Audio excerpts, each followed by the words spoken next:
Magandang araw po muli mga master. So yun, panibagong solo fishing tayo.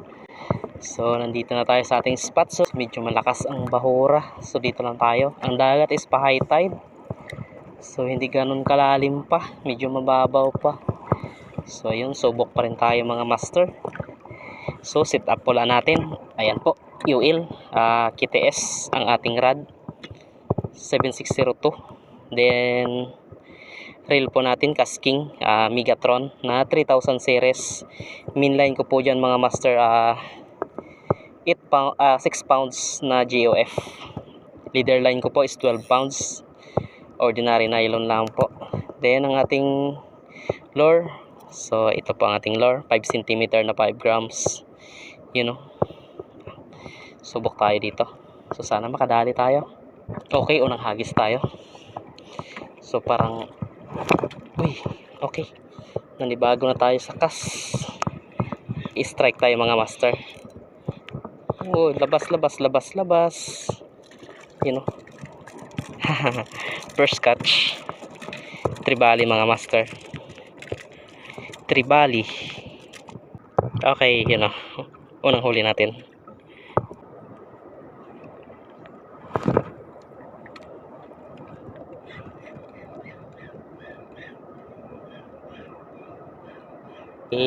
Another strike mga master.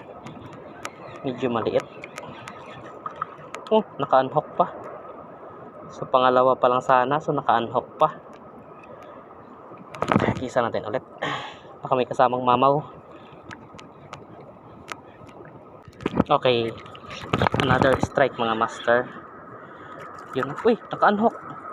Emperor sana. So pang ngalawang unhook natin. Sayang. Okay, another catch. Emperor mga master.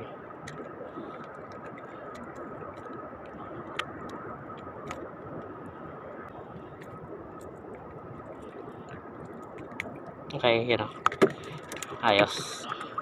Okay, hagis ulit tayo. So sana may mga kasama pa. So nakailang unhook din tayo. Dalawang unhook. So sayang din yun.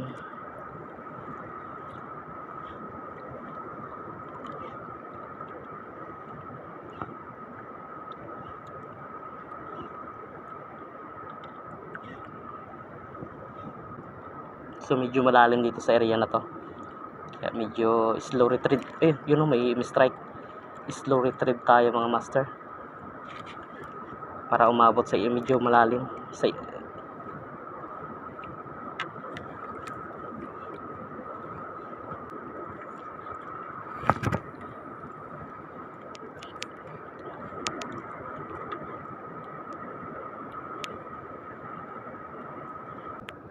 Akala ko damo lang sumabit, yung pala lizard fish.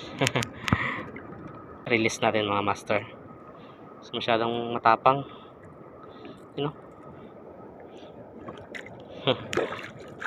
Okay, balik pauwi na tayo mga master. So sa 2 hours casting natin, nakahuli lang tayo ng 4 pieces. So dalawang emperor fish tsaka isang tribali. Ayan, kinuha na natin. Actually hindi tayo kumukuha nito. So lizard fish.